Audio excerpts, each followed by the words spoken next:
money make the world go round. I'm trying to get it all right now. Everybody worried about the crown being. Look, homie, I'm the man right now. Talking to a peon, kind of time we on. Jump roll like the kind of take eons. Got a little buzz, it's time to go beyond. Can't look back, no time to hit rewind. Yeah, she wants to do that class. I'm like, boo, you must ask. They pour way too much in your glass. Just move your hips like a whole up class. Hit the gab, I talk that gas. Strut like up, man, I walk that shit. When I'm up, that's it. I'ma start living reckless. Get that bag, I'ma walk like this.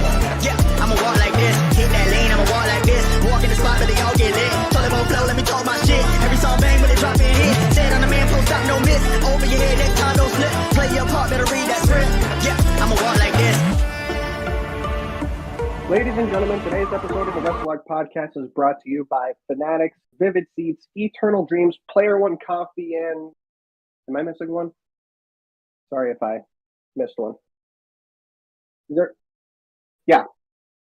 Fanatics, Vivid Seats, Glitch Energy, yes. Today's episode of the Wrestle Arc Podcast is brought by Glitch Energy, Fanatics, Player One Coffee, Eternal Dreams, and why do I keep forgetting? This is the worst planned sponsoring ever. I am so sorry. But I think I probably said them all already. They're all in the description, so please be sure to check them all out as they are the sponsors for this episode of the Wrestle Arc Podcast.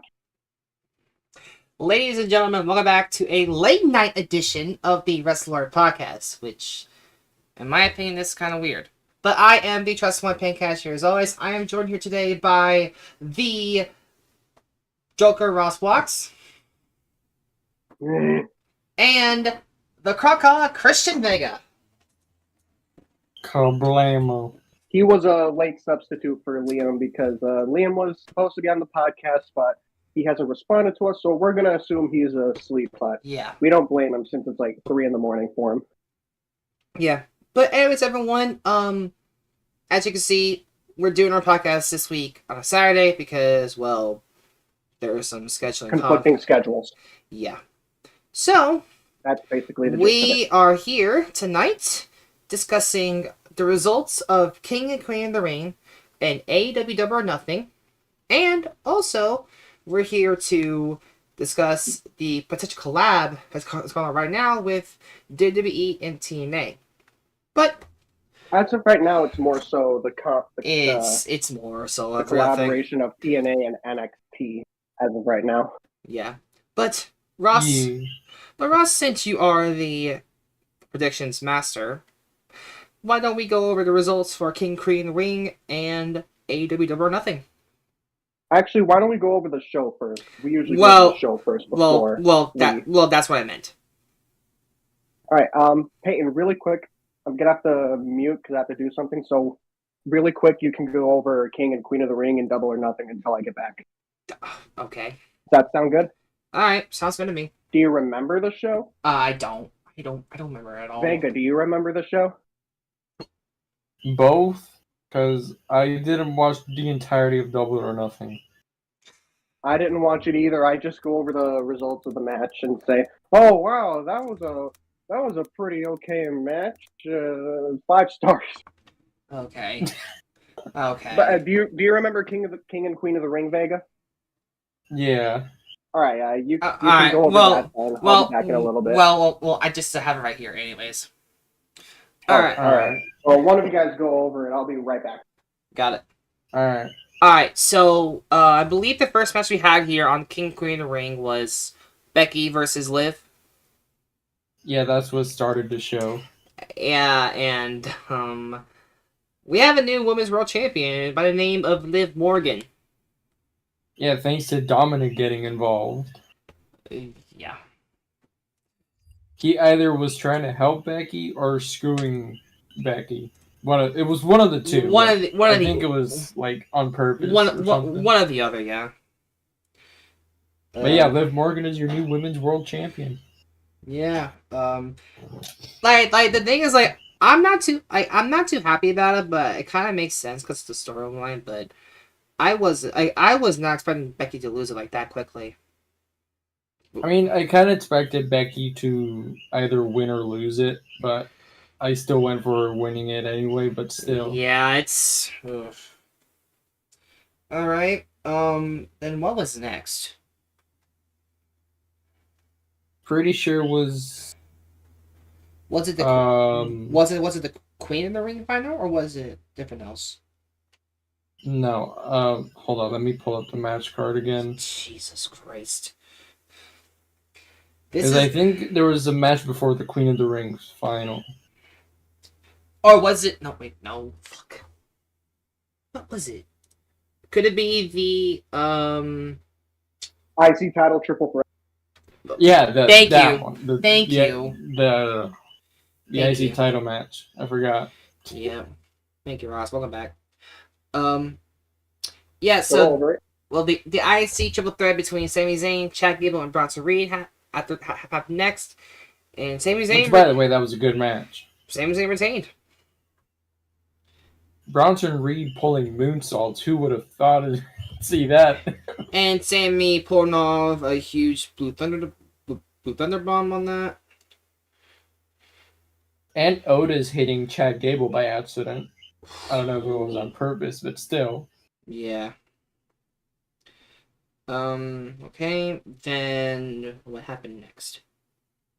It was the Queen of the Ring finals. Queen of the Ring finals with Nia Jax taking on Lyra Valkyria, and Nia Jax is Queen of the Ring. All hail Queen Nia. All hail Queen Nia. She does get. Who would have thought we'd see this? She does get an opportunity at Bayley, or is it Bayley or?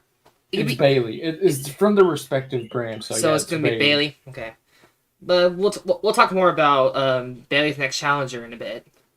And then we have, I'm guessing the King of the Ring finals. King of the Ring final, which kind of botched. Which Gunther won. But Randy's shoulder was still up though. Yeah, but referee decision. Referee decision's final. So, yeah. Mm-hmm. And the referee's decision is final, but Triple H did say when Randy Orton comes back, they can definitely run it back between the two to see who is the true King of the Ring. Mm-hmm. And then we have the undisputed WWE Championship match between Cody Rhodes versus United States Champion Logan Paul, and as you may know by now, Cody Rhodes retained. Simple as that. Nothing else. It was still a good match though that they had. Nothing else to be said. Something I need to point out. Mm-hmm. I really that WWE did a 360 drone shot for Logan Paul's frog splash onto the announcement table. He even requested that shot. That was one of the sickest shots I've seen in a match. Yeah. Also, you guys forgot about something.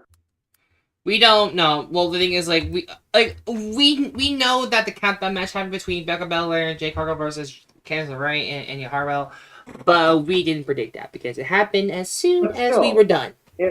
But still, it happened either way on the show, so we might as well mention it. I know. Well, we kind of have to because match. It was on the show. So what? A match is a match. We usually go over 0-hour matches on AEW shows. Yeah, but the thing is, we predict them, but we don't So there's still matches. I don't get it. I don't even care. They're just last minute matches, Peyton. Yeah. Anyways, it was a match confirmed. It was a match made official a few days before the show. Bianca Belair and Jade Cargill defending the women's tag titles against Indy Hartwell and Candice LeRae, and basically all you need to know is that Bianca Belair and Jade retained the tag titles, but they brought in their own kind of tag finisher, which was pretty interesting. What was it? I'm trying to remember what it is. It was some sort of like a combination with a German suplex and a different move. Okay. Like a more powered German suplex. So basically, I think Bianca Belair launched Candice LeRae into the German suplex by Jade. Yeah. Was that it? Yeah, Bianca did that first. Either way, it was some kind of super powerful German suplex. But that was King and Queen of the Ring. What would you guys rate the show? The matches were good. A predictable show, but still, the matches were good. I didn't see it, so.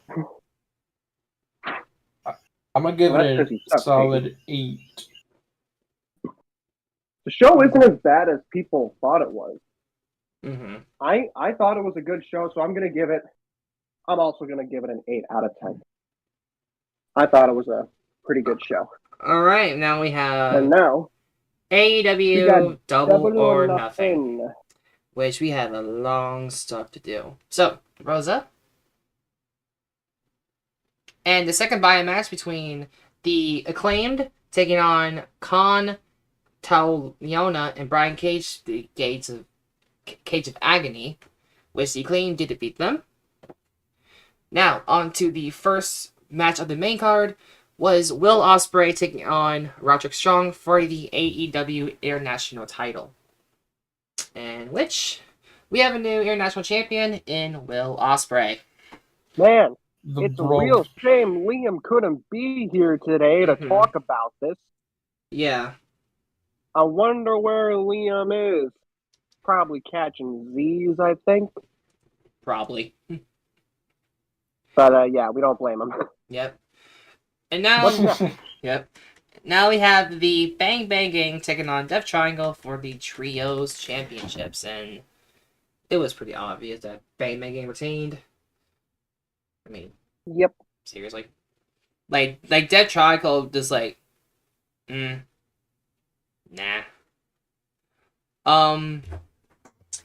And then, I believe we had a promo Adam Cole after the match, right?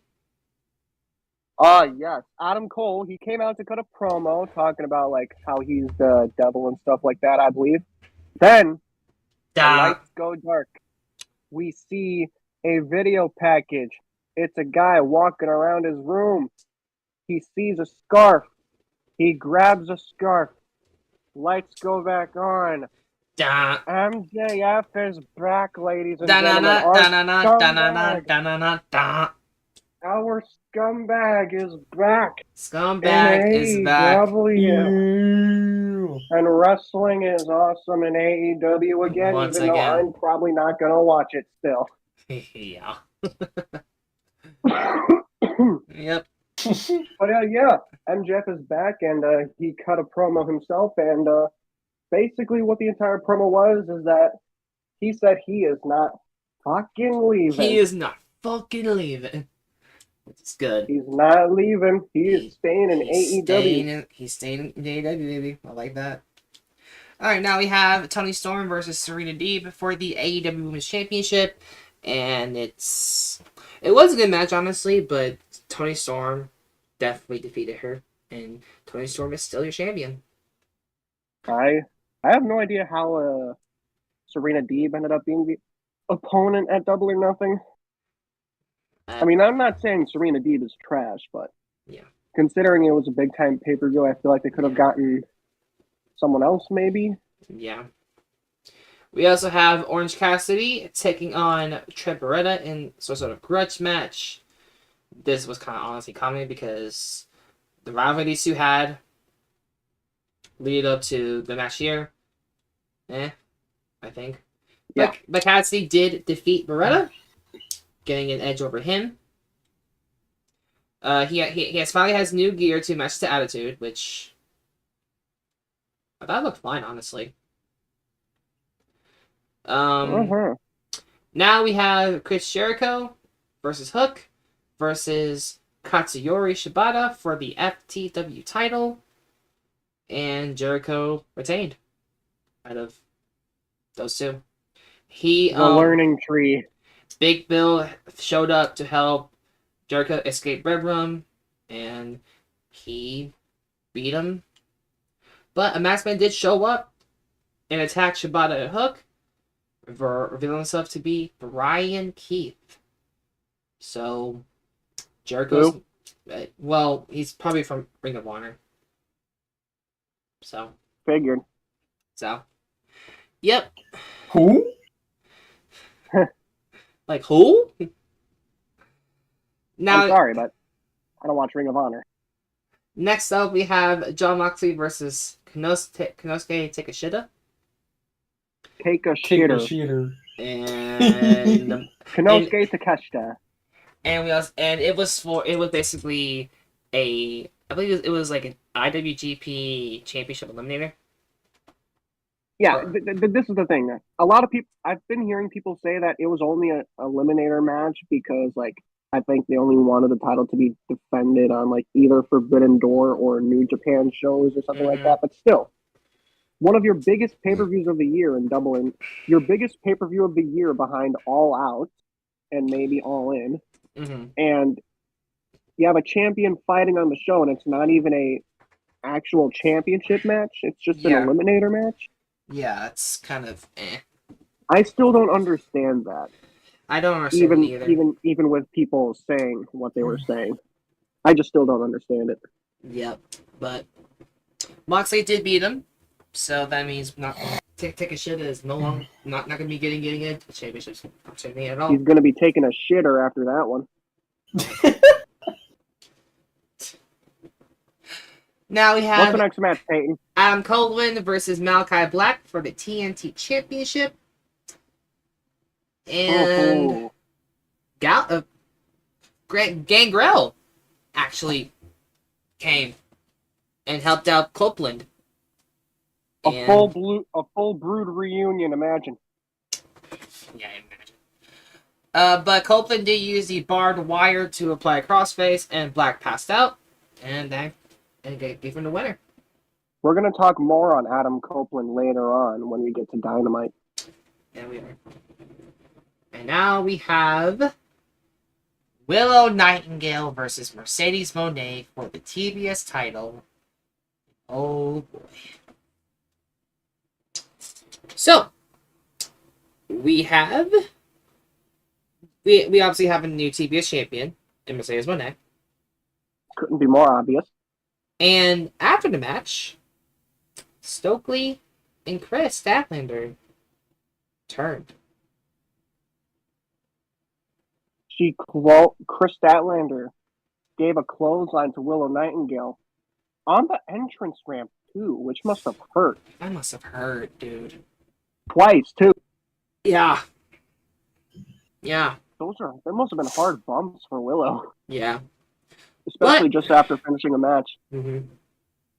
But we have our co-main event, which was Swerve Strickland versus Christian Cage for the AEW World Title. Swerve's house. Swerve. I mean, honestly, kind of makes sense for Swerve to retain because no way in hell that fucking Christian's gonna freaking win. Yeah. Yeah. I mean, Christian Cage is awesome. Like, he's still, like, one of the best things going. Everyone's favorite father figure. Yeah. He's still one of the most charismatic guys in AEW. He's been doing incredible work. But now we have our main events. Anarchy in the Arena.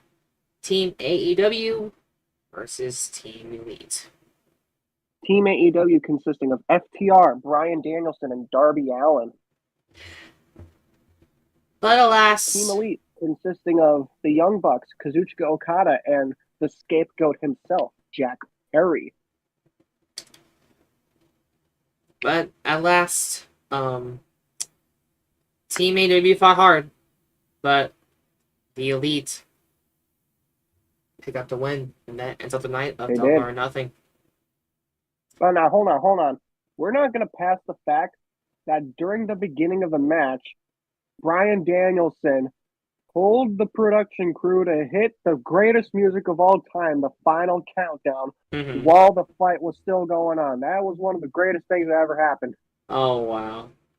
The fight's going on, you just hear, it's the Final Countdown. And they're all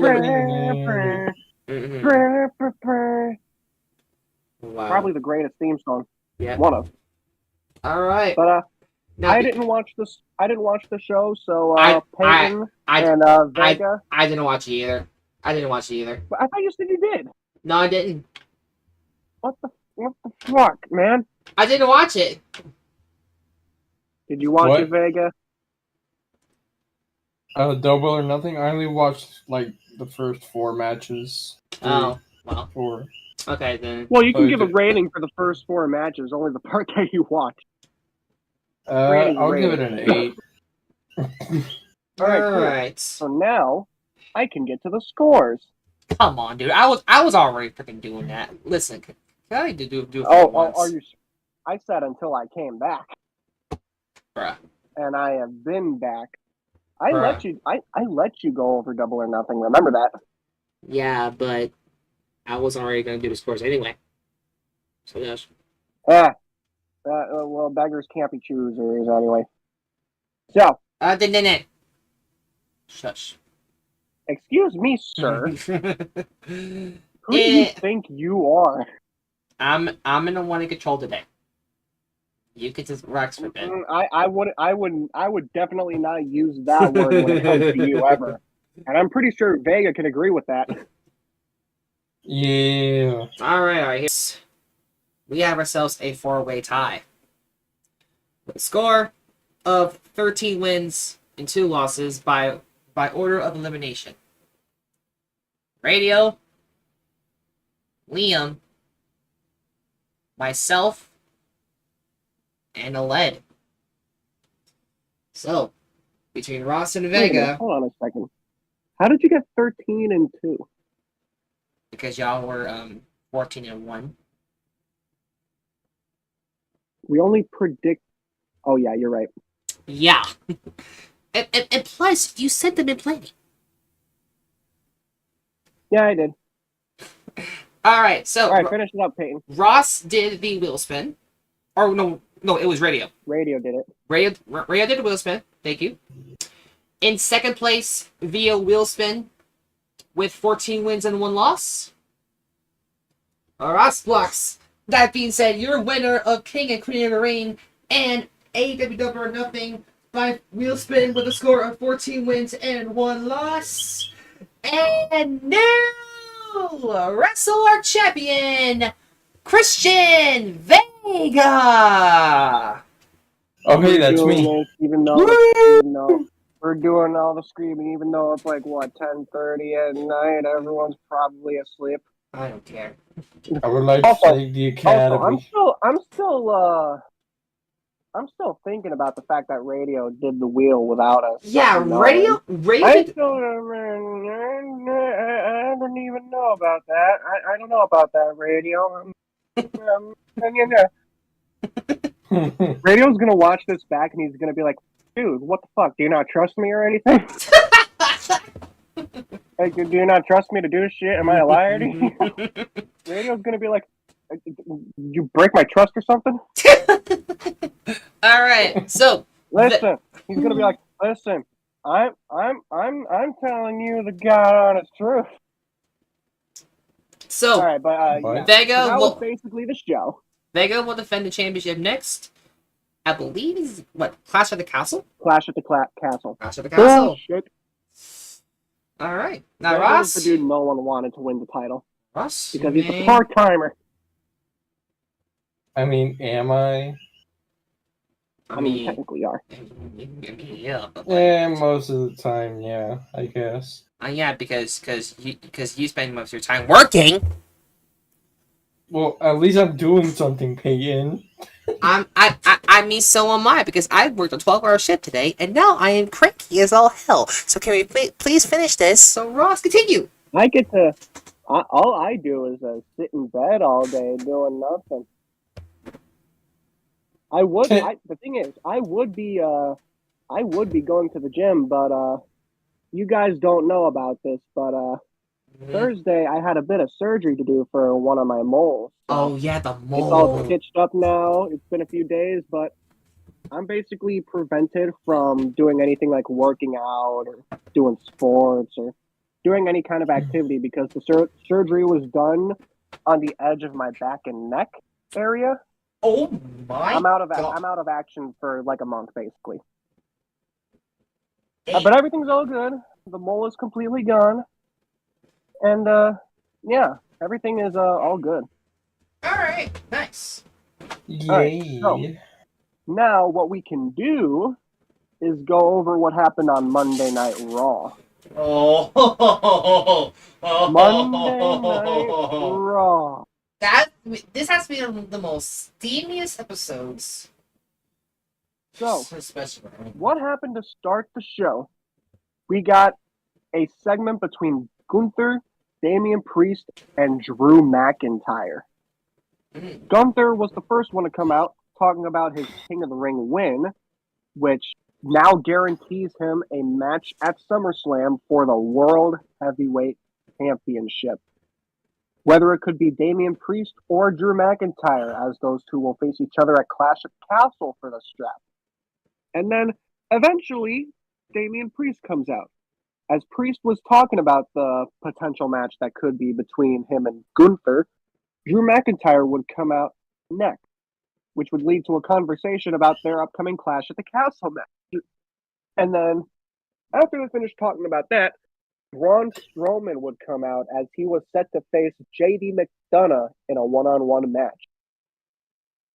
And then after that, Braun Strowman, as you guessed it, he would defeat JD McDonough in a match. And then we also got word that Ricochet was cleared that night to compete, and that Braun Breaker, after what he did the week before, he got fined and suspended. So, of course he did. We got a rematch between Ricochet and Ilya Dragunov on Raw, but in the end, Ricochet won, but only by disqualification because Braun Breaker decided to show up and destroy everyone again, even though he got suspended. He's basically doing this whole thing where it's like, you can't control me, Adam Pearce. He thinks he can do whatever he wants.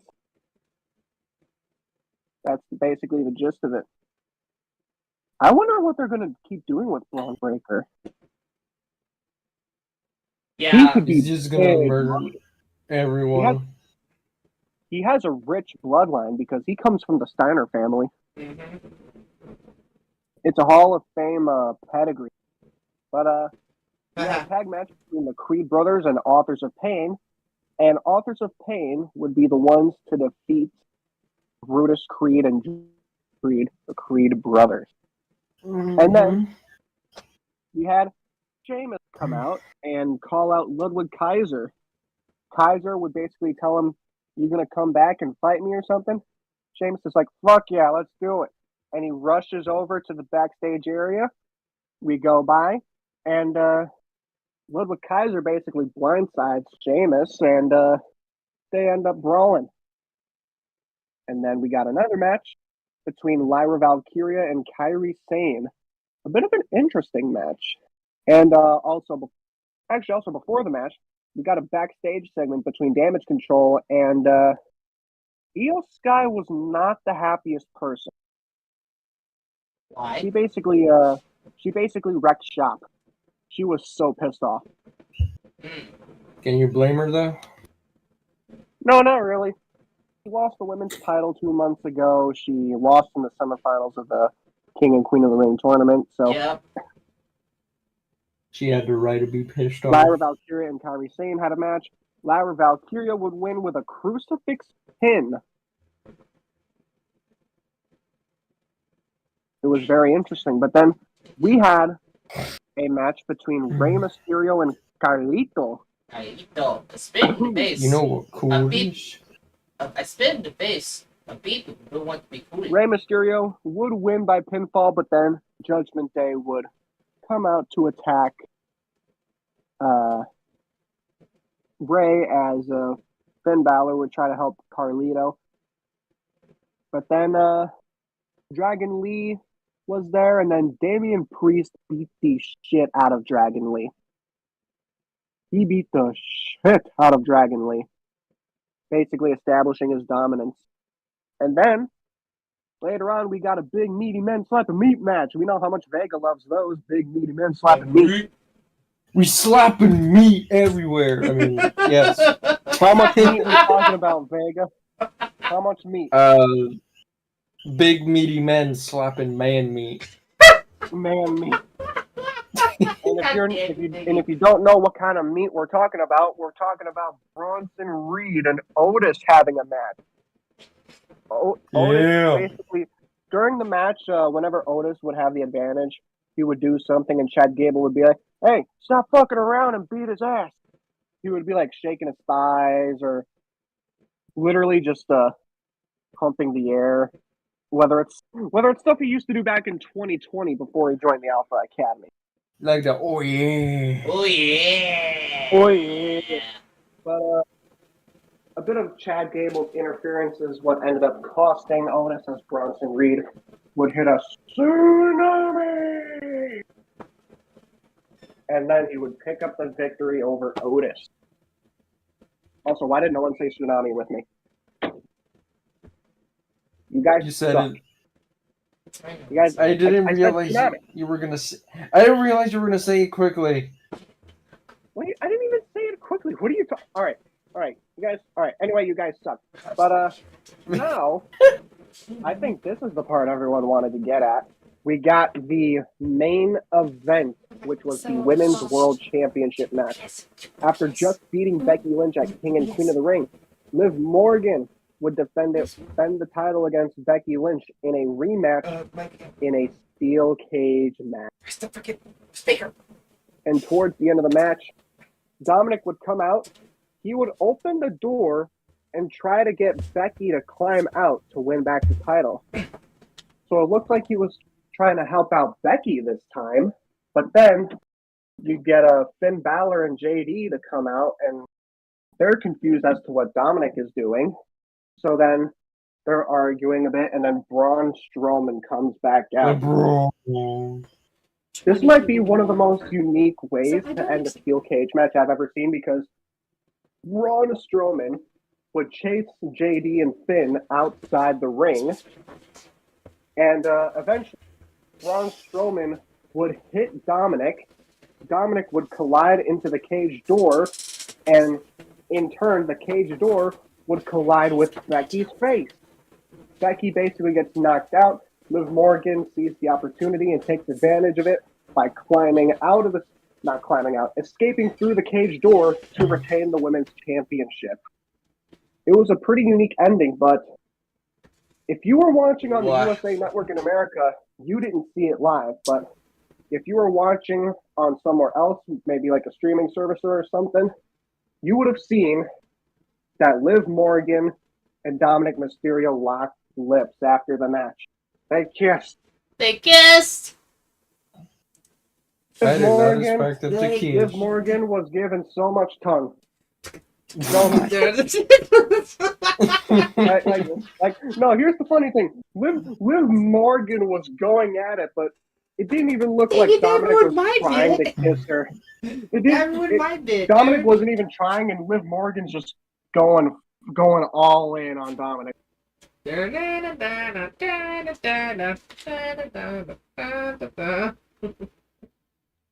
That was horrible. I'm sorry. It had to be done. That was horrible. It had to be done. Unless you have an actual saxophone and know how to play it, don't ever do that again. Well, the thing is, I don't want you to ever have. Well, the thing is, the thing is, I can't play the full entire song, or else it'll be copyrighted. Yeah, copyright claim. So I had to improvise. Well, that was horrible improvising. But yeah, Liv kissed. Liv kissed Dom, and she went deep to that mouth. Wait, what? Now. What? Why don't we go over one of the more... Actually, I'd say this was the most interesting show of the week. NXT. Because this was like NXT. What the fuck happened? So, basically, to start out the show, we had Ava come out to introduce Sexy Red, who was a special guest on the show tonight. Sexy Red would come out, and she would unveil the new Women's North American Championship. And this champion will be determined next Saturday or Sunday? Sunday. Next Sunday on NXT Battleground in Las Vegas. It's at the June UFC 9th, Apex. so I think it's Sunday. Yeah, it's Sunday. Okay. Yeah. June 9th, Sunday, Battleground in Las Vegas at the UFC Apex. And it'll be determined in a 6-pack ladder match, which should be fun. But as it was unveiled, we would see Tatum Paxley walk into the ring and try to take it. But then Mia Yim, she would come out because she had a match with Tatum Paxley to determine who would be going on to Vegas to compete for the Women's North American Championship. And we would see that Michin would win the match, which was pretty interesting. Yep. And then after that, we had let's see, what else did we have? Well, we go backstage and we see Gallus, aka Joe Coffey and Mark Coffey. They're asking where Wolfgang is, and then Metaphor, without Noam Dar, comes out to Gallus and asks why they attacked Noam Dar. And it turns out Gallus didn't attack Noam Dar. They weren't the ones to attack him. So they continue looking around and try to figure out who it is. Oh, Oro Mensa is completely thinking it's Trick Williams. And what's interesting is Lash Legend is saying it's not. She's saying it's not Trick Williams, so it gets a bit interesting. Next up, we got Ridge Holland taking on Riley Osborne with Chase U. In the end, I think Ridge Holland was the one to get the win. But after the match, Ridge goes to shake Riley's hand, but Riley doesn't. Riley does not shake the hand of Ridge Holland for some reason. Not exactly sure what's going to be going on there.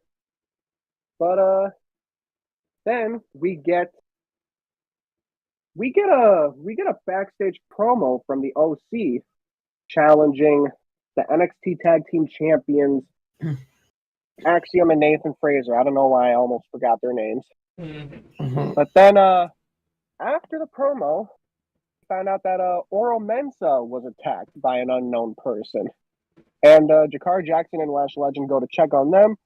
But then we get back to the ring and we see the OC take on Idris Enofe and Malik Blade with Brinley Reese. During the match, well, not during the match. At the end of the match, the OC would win. And then after the match, Nathan Fraser and Axiom would appear. And they basically say, you got your title match at Battleground. So we're getting Axiom and Nathan Fraser versus the OC at NXT Battleground for the NXT Tag Team titles. What do you guys think of that match? Should be an interesting one. Very interesting. I think this is going to be interesting. Now, actually, no. Before we get to the next match, we go backstage to see a video package of Dante Chen, who hasn't been seen on TV for a while. He was on TV last week when he took on Lexis King, and he beat him surprisingly. But now it seems like they're actually going to be doing something with Dante Chen. And I'm actually kind of glad they are. Then we see him in the locker room with a couple other superstars. Lexis King walks upset, saying that was a fluke. Dante Chen says that was not a fluke, and it basically set up another match for them later on that night. Then we get to see Trick Williams and Javon Evans prepare for their tag team match against Gallus in the main event. Then a certain Sexy Red enters the locker room, and I'm making it sound like something bad is happening, but no, she basically came in to wish them good luck and that she was going to be at their side. I don't know what Peyton's laughing about. I'm not laughing at anything. Could have sworn I heard you laughing. No, that was my chair. Oh, but then Roxanne Perez comes out to find out who is going to challenge her. Here we go. At NXT Battleground. Ava comes out to say that she is Roxanne is a great champion, but it's But not everything is all about her. And she introduces the challenger. You hear the sirens go off. Big Mama and it's Pump. TNA Knockouts champion Jordan Grace. What the fuck?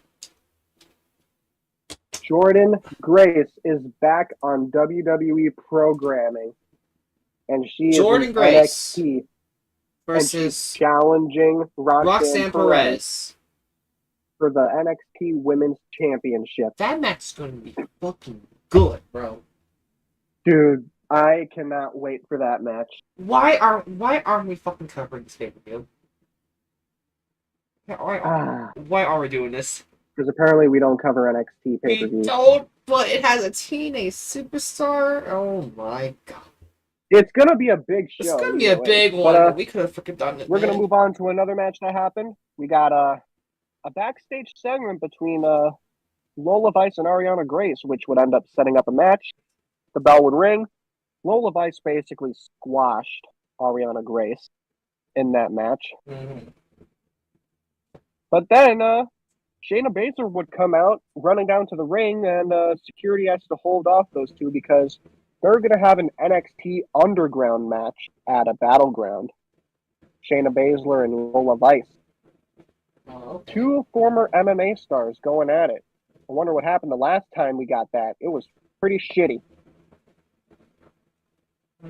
Yeah. And I don't think these guys know what I'm talking about. That's how much of wrestling fans they are. What, it was Shayna versus Ronda? Yeah, SummerSlam. That was shit. True. And I remember this fucker saying that Ronda Rousey had to win. Shut up. I still remember, Peyton.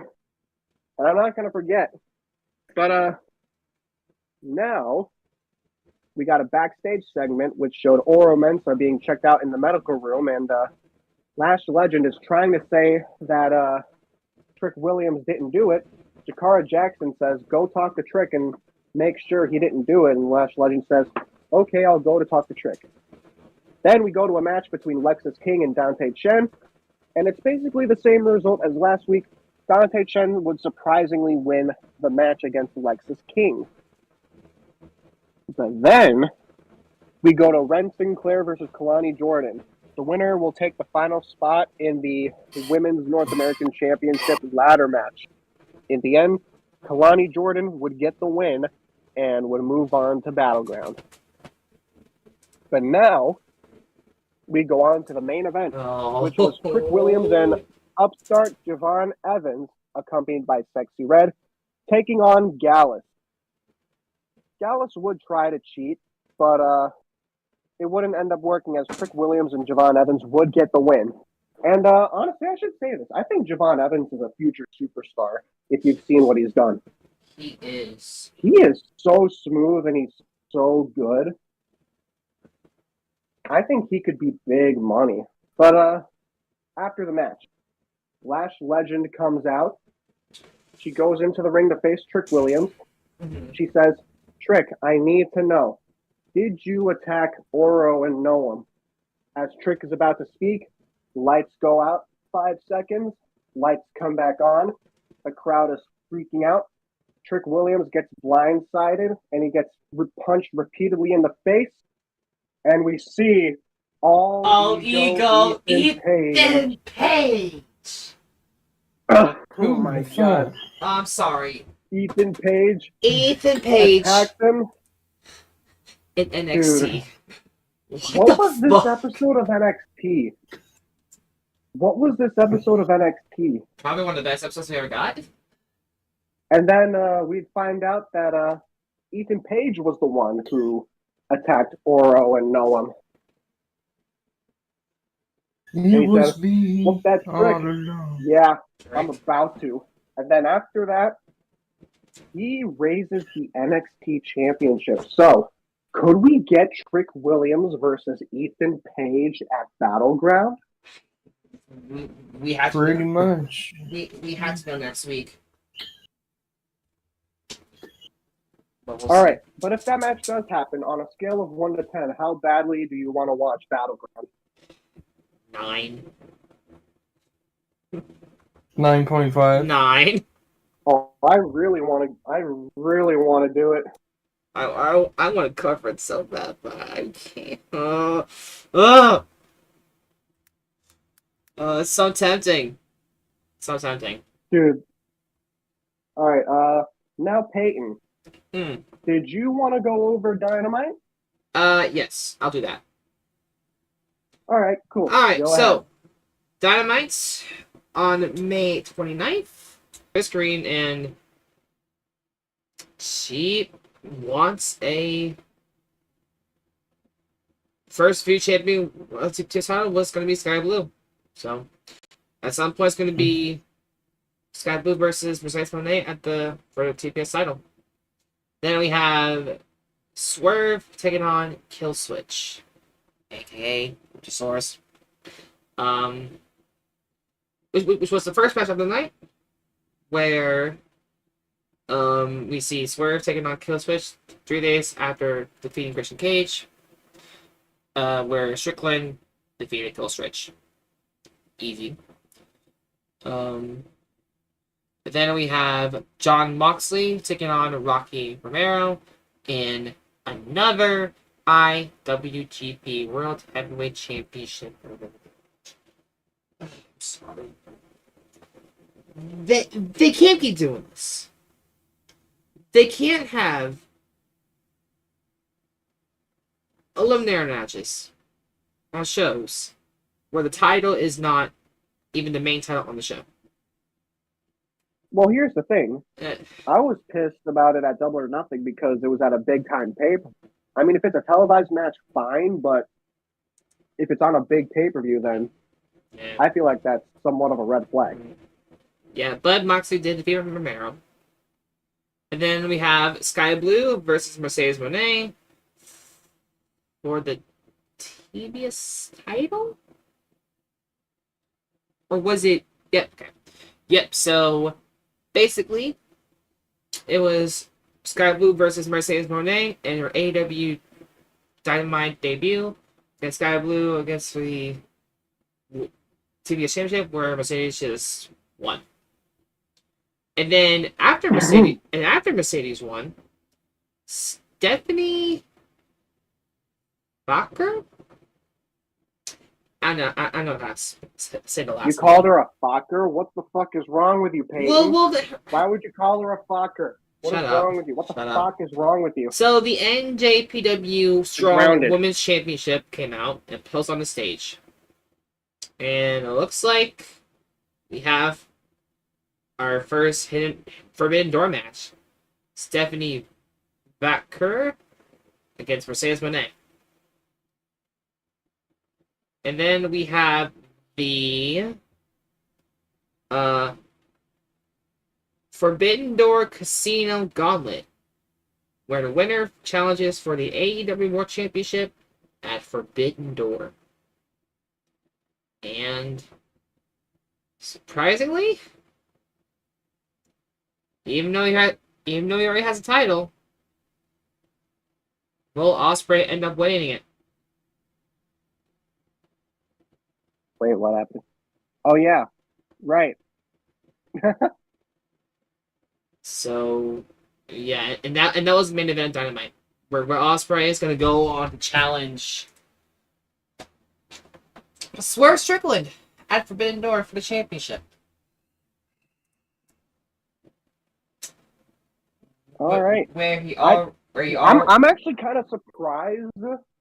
I'm actually kind of surprised with this because I feel like they would have waited to do this until All In, but No. I saw Aled saying something about this, that they could do like a no winners situation where it's like a no contest or something, and it could get pushed again until All In, but that could work. Man, they're really going all in with Will Ospreay.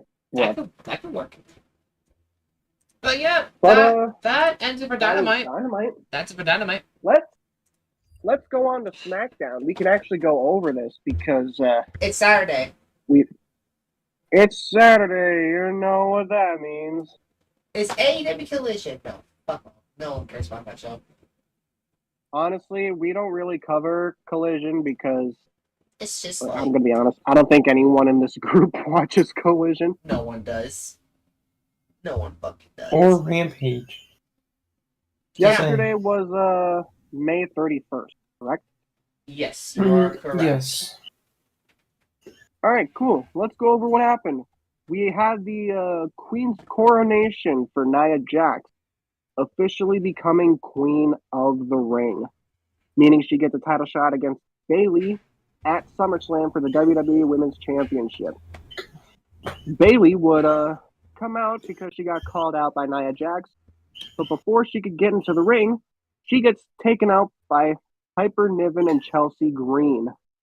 Chelsea Green. I'm sorry. Eventually, I'm sorry. I mean, honestly, you know what? Continue.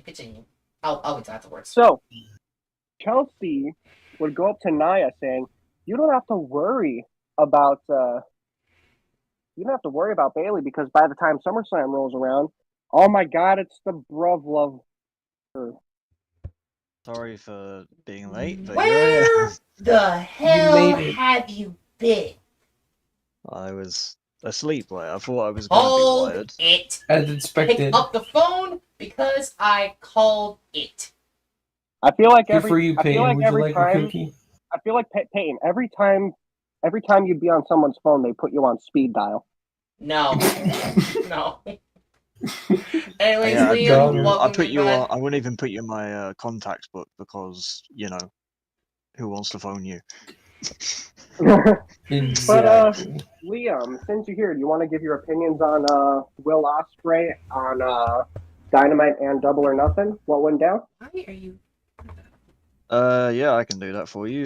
Double or Nothing. I think everybody saw it coming, right? You know, Will Ospreay's been the minute he's walked through the door in AEW, he's been basically the ace. Really, everyone's saying, "Oh, like he's going to be the next big superstar in that company," and he's so over with people already. And then yeah, he has a 17-minute classic with Roderick Strong, which by the way, very good match from both guys. I do want to say. And then yeah, but Will Ospreay obviously used the Stormbreaker and got Although the interesting thing in that match for me was Dalton Callis telling him to go for the Tiger Driver 9-in-1, only for him not to do it because he said, "I'm not using it anymore because I hurt Bryan Danielson with it." But now, yeah, he's international champion, so that's rad. But the thing from Dynamite, yeah, the Gauntlet match was a lot of fun. It was cool. I enjoyed it. Do I think it's too early for Swerve and Will?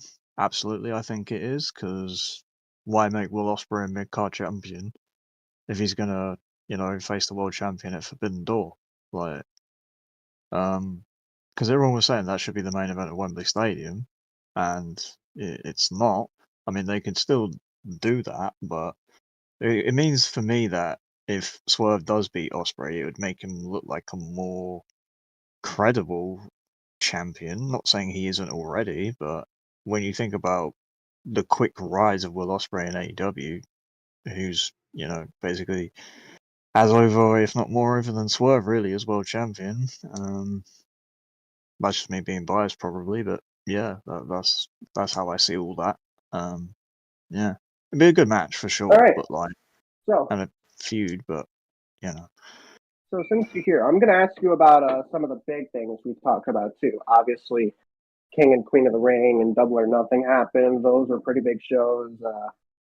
I'm going to ask you about some of the stuff that happened on stuff like Raw, NXT, and stuff like that. What did you think of the ending of the main event match between Liv Morgan and Becky Lynch, and Liv Morgan and Dominic basically making out, locking lips? Liv stuck her tongue straight in his throat, bruv. Like she just did. Liv was going full. I literally said the same thing. She went full tongue, and you could tell Dominic was holding back too. It was like, yeah, you could tell he was like slightly confused in the moment. I don't know whether that's just him, selling the angle or whatnot, which I think it is in a way, because he was like, ew, and then I think eventually he's gonna come round to her and be like, yeah, I want to meet some Liv Morgan. Dude, can we talk about something? Because Dominic Mysterio's Riz needs to be studied. It just does. I was gonna say Dominic, like within the span of 2 years, he gets Rhea Ripley and Liv Morgan. Like his Riz needs to be studied. But seriously though, Liv, chill out with the tongue and people down the throat. Like, I was gonna say, some people in the server were probably like, "Damn it, I wish that was me." It should have been me. AWC. That reminds me of the comment I made. It's like the only thing you should be is tucked up in bed with some hot chocolate and marshmallows. What the fuck, Bro, what? Mm-hmm. I'm just saying. I got 6 laughing emojis so people find it funny. Okay. Okay, all right. So Are we? I'm gonna talk to you about the 2 things that happened on NXT. So Roxanne found out that her challenger at Battleground is going to be TNA Knockouts champion Jordan Grace. What did you make of that? That was awesome. Like, considering like I've been saying that NXT has been extremely boring recently. Well, I just don't know why I couldn't really, post Stand and Deliver, where you've had the draft and you've had Carmelo Hayes, Ilya Dragunov, Dijak, Blair Davenport, Lyra Valkyria. They've all gone up to the main roster, and even Tiffany Stratton, does that count? No, she was probably there a little while ago, actually. Yeah. But still, I thought that was a genuine, real good surprise, because I know that she obviously appeared at the Royal Rumble. She was impressive there, but for her to show up on an episode of NXT and said, because I think she did tweet out after the Royal Rumble a few months ago, "This is not the last you'll be seeing of me in WWE," and for her to be at Battleground with Jordan Grace, I think that's going to bring some eyes to the pay-per-view, bring some eyes to TNA. Granted, nothing on TNA with any WWE stuff has happened yet, but I think it'll just be some TNA people working in NXT, personally. That's how I see the partnership being. It'll be a bit one-sided.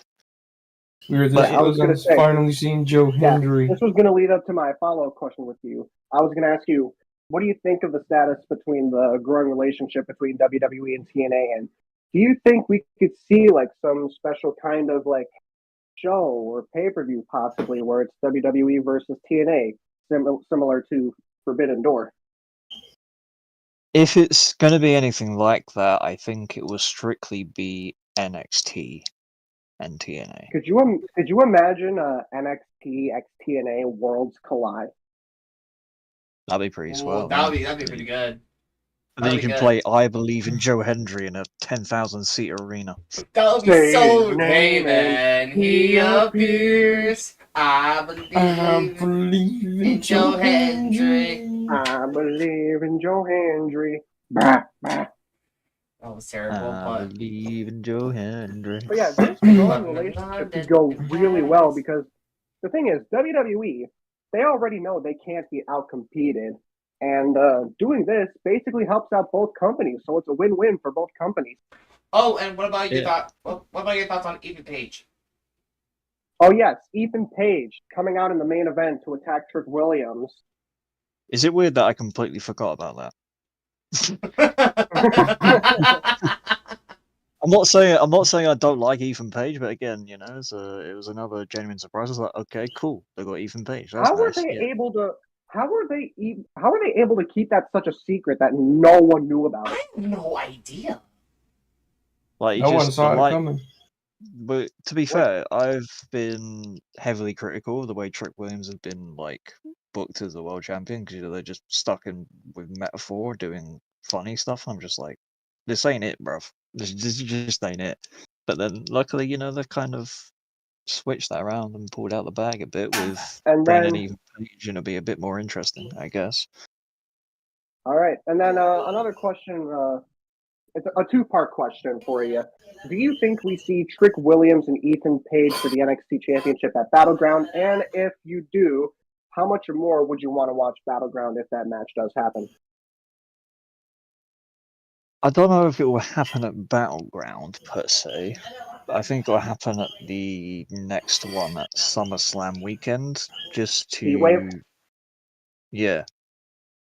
give them a storyline and to actually build up the heat of their rivalry. Because I feel like if they just go straight into Ethan Page. Heat. Sorry, I didn't realize I didn't even realize I'd done that until you started laughing. Entirely intended. It's probably because I've only been awake for like an hour, so I've only just realized my brain can work that way. True. But yeah, no. I think it'll be a NXT Heatwave, and I think for sure that can, when they build up the heat of the rivalry a bit more for Heatwave, and it'll be a very good title match there, I think, for sure. All right. Cool. So now we can go over what happened on SmackDown. All right. So we were on. I thought SmackDown was fun. So we were on what? Yeah. Not So Nia we already Jax. left off at Nia Jax's coronation and Right. Bayley getting attacked by Piper Niven and Chelsea Green. Right. Speaking of that, it got confirmed that Bayley will be defending the championship, the WWE Women's Championship, against Piper Niven at Clash at the Castle. Scotland's Yay. own Piper Niven. She is going to lose Go. that match. I am sorry. Huh? Radio's gonna mark the fuck out when that happens. Me and Radio are going to be marking the fuck out, but guess what? My girl is going to win. That's the difference. I do agree with you. Yeah. Spoilers. Yeah. Anyways. But that was one of the segments, and then we cut to a backstage segment between Nick Aldis and AJ Styles. AJ is basically asking Nick Aldis if he can have some ring time later on in the show. Nick Aldis gives him that ring time, and we'll get more into that later on during the talk. Mm-hmm. Then we go to Tommaso Ciampa and Johnny Gargano coming out to the ring. But that would lead to a commercial break, and then we get Bayley backstage. Naomi comes out saying, we got to get them back. Let's get a tag match between us and Piper Niven and Chelsea Green. That match ends up being official for later tonight. And then we go to Tommaso Ciampa with Johnny Gargano taking on Austin Theory with Grayson Waller. And in the match... I thought that was interesting because they're teasing, Waller and Theory's breakup. So yeah. Tommaso Ciampa would end up winning, but like Liam said, there was a moment before the match ended where Waller was basically saying Austin Theory is only relevant because he got the Grayson Waller rub, and Theory looked a bit confused with Grayson. Yeah, he looked distraught with him. He was like after the match, he's like, "Don't touch me." What do you mean? I don't know. Could we see DIY take the titles off of Austin Theory and Grayson Waller? Good. I believe we will. Whether we are definitely getting closer to a babyface Austin Theory, and I think a lot of people are ready for that too. Yeah, I think he might reattach himself to Johnny Gargano.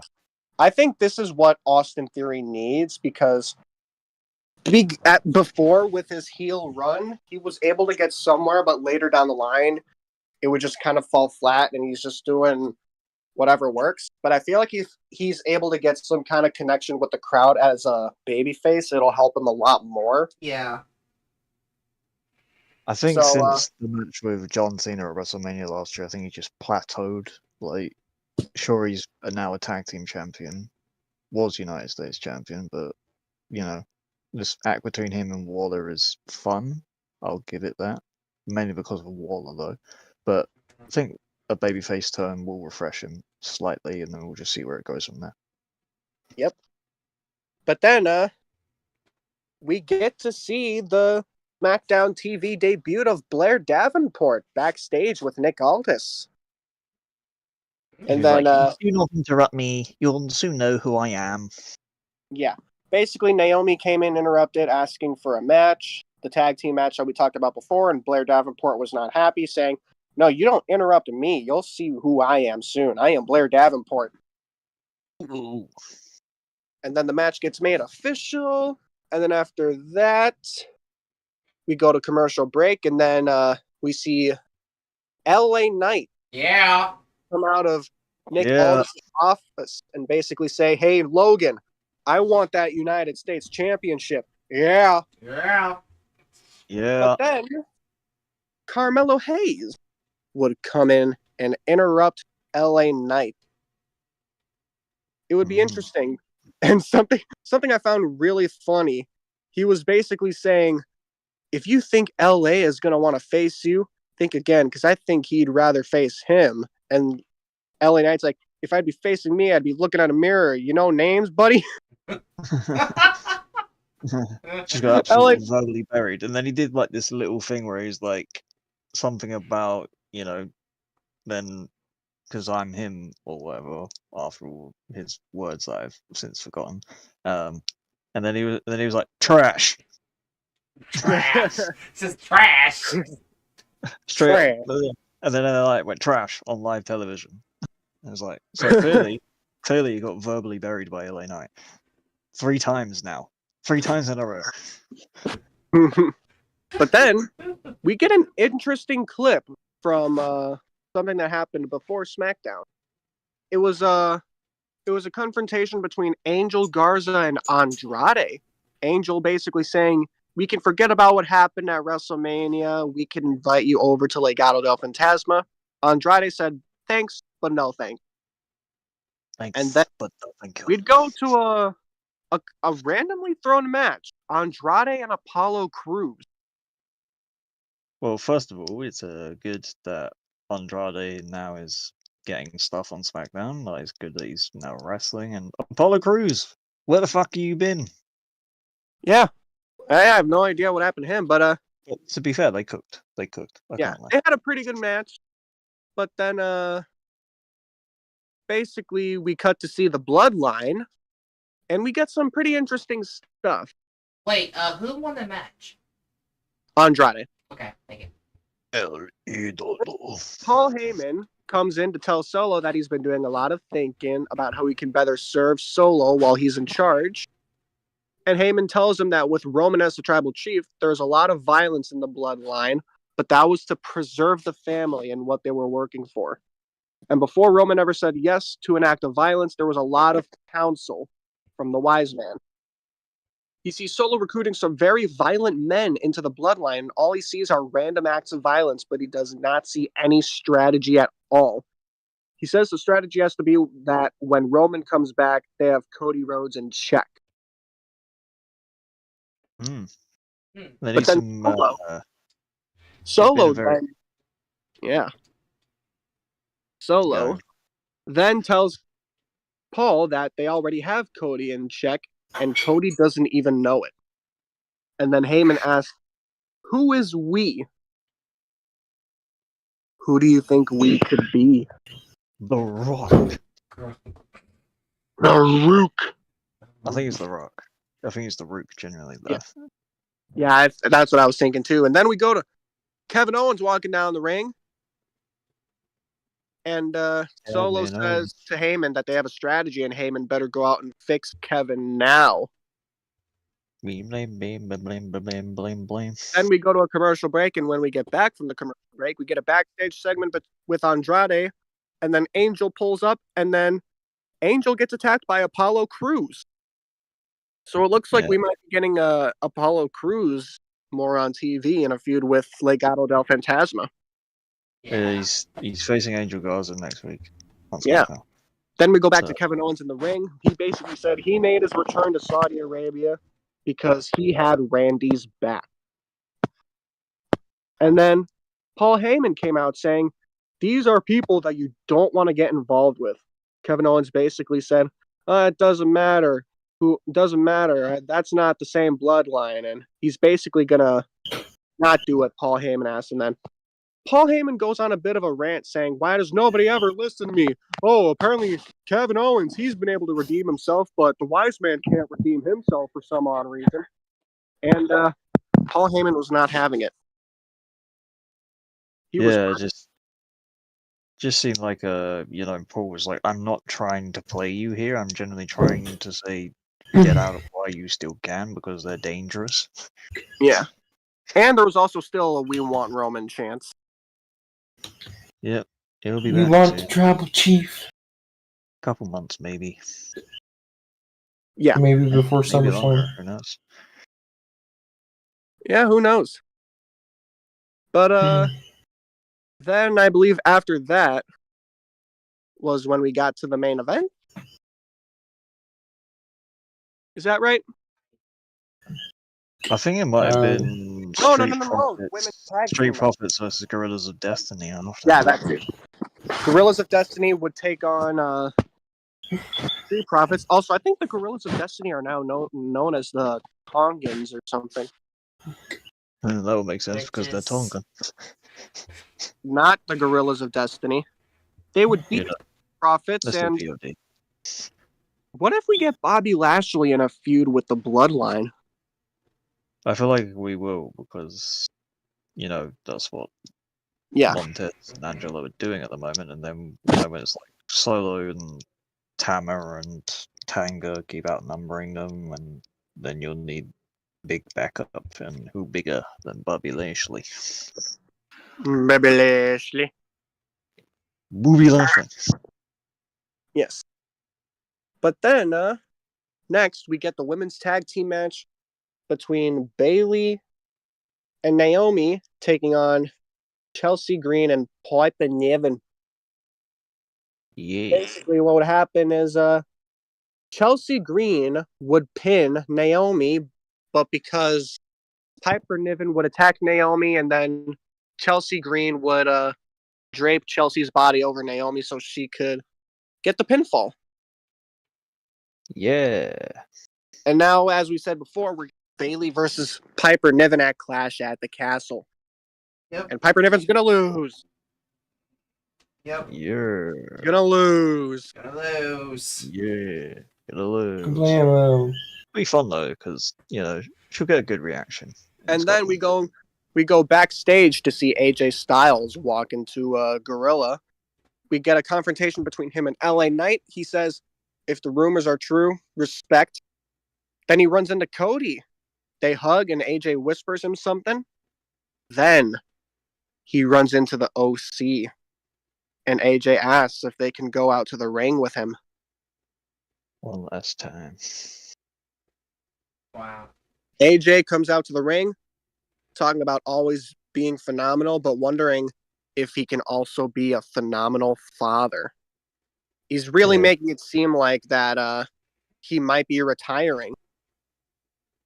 He takes a bit of the moment in. One last time, he does the too sweet with Carl Anderson and Luke Gallows. Then he asks for Cody to come out. AJ basically says, SmackDown is the house that AJ Styles built. And now he's basically passing the keys to Cody. Yeah. They take a moment. AJ Styles takes a moment with the crowd. But then all of a sudden, we get a bit of a Mark Henry, and AJ fucking attacks Cody. Yeah, clotheslined him and then batters him around the ringside area a bit, and then does a Styles Clash off the steel steps. Onto the mat. Onto the floor. So we could get AJ Styles versus Cody Rhodes 2 at Clash of the Castle. Yep. I think we will. But people are like, is AJ heel? And he's been heel, but now he's heel. uber. He's uber heel. Now he's uber. Yeah, he's mega heel. Uber mega heel. Uber. Or mega heel. And that is basically SmackDown. Yeah. That is everybody. And another thing, since we talked about Raw. Becky Lynch's contract with WWE has officially expired. Yes, it has. It has. She's officially a free agent. What? I don't think she's leaving though, personally. I don't think she'll go anywhere. I think Becky just wants to take a break and be with her family for a little bit, because Seth's gonna be out for a while. He signed a new deal, but he's still gonna be out for a while. Yeah. Yeah. I feel like they just want family time. Anything. I think they also said they wanted some kind of new. Correct me if I'm wrong, but I think they also said they wanted some kind of new part-time contract. Is that true? I think so, contract that makes them a little more part-time. Yeah, I think so, but I don't think it'll be to the extent of, say, like the Roman Reigns. Yeah, no. I don't think it'll be not to like that extent. where they're showing up every week, having a match every other week. I'm talking like CM Punk, where you show up every 2 weeks or something. Yeah, that kind of thing. Mm-hmm. Yeah. But we've talked about oh yeah, Liam. Thoughts on MJF returning? Sick. Loved it. Because that happened straight after Will Ospreay versus Roderick Strong. You have Adam Cole come to the ring. He does his little promo shtick where he's like, and his name is Adam, and then you hear the do do do do do do do do. But yeah, I like the way they did it, where he went into that room, got his diamond ring, as always, little memorabilia. And there's like this mannequin there with his old suit and Burberry scarf on it, and then puts like the picture that was cut in half of him and Adam Cole. Then he comes out in the Triple H 02 denim jacket. And then yeah, the whole, brainbustering Adam Cole, because I guess that protects his ankle somehow. And then doing the promo where he's like, I'm going back to hate. I don't trust anyone anymore, that sort of thing. But then he's like, I'm not fucking leaving. Because he got a tattoo on his ankle that indicates he's re-signed long term with AEW. And no, he's been a very big absence, I feel, from AEW. That's been felt. And he's probably the biggest star they have now that he's back. And we'll see him again on Dynamite this week. And we'll see what's next for him. But judging by Dynamite this past week, that could be Roosh. So, yeah, no. I thought it was awesome. Like, genuinely, I was like, yes, I had goosebumps. I was like, this is fun. I love this. MJF, he's back. Yes. But even though MJF is back now, I'm still probably not going to watch AEW. Fair enough. Fair enough. Is there any other news that we have to talk about? I don't think so. No. Well, then, I guess we can end it here. But really quick, before we get going, guys, we'd like to thank you guys because this channel has officially hit 350 subscribers. 350! Let's get, guys, if you're watching right now and you're not subscribed, help us get to 400. Let's see if we can hit that milestone as soon as possible. Yes. Let's see if we can hit it before the end of summer. Okay. That might be summer of Wrestle Arc. Yeah. Liam is just like CM Punk, and he's just like, yeah, okay, pal. Yeah, okay, pal. But I guess now go to the sponsor read. We would like to thank our sponsors: Player One Coffee, Glitch Energy, Eternal Dreams, Fanatics, and Vivid Seats. You can guys check them all out in the description below. Again, that's Player One Coffee, Glitch Energy, Eternal Dreams, Fanatics, and Vivid Seats. They will all be in the description below. Thank you guys for sponsoring the Wrestle Arc Podcast. And I completely forgot to mention this in the first time, but we also got tpublic.com in the description where you can get the official Wrestle Arc merchandise. Be sure to get all of that merchandise down in the description. Again, that's all down in the description below. That's right. And also check out our other channels here on the Arc Radio Network, including BW Radio and Drum Corps Review, where my next show is going to be the Cadets 2024 production entitled Atlas Rising. That will also be in the description bar down below. But make sure you guys do leave. If you like the video, you comment down below, you subscribe to the channel as always, and make sure you ring the bell for more content here from us on the channel, as we'll be here this Thursday, I think, right? I hope so. I would assume so. Yeah, hopefully. Hopefully we'll be back. We'll be back to normal. Hopefully. Not like this week. But everyone, until then, for Christian, Liam, and Ross, this has been Paying Cash saying always the best for the best in life, and we'll see you next time here in the Wrestle Arc Podcast. Wrestle Arc out. Bye.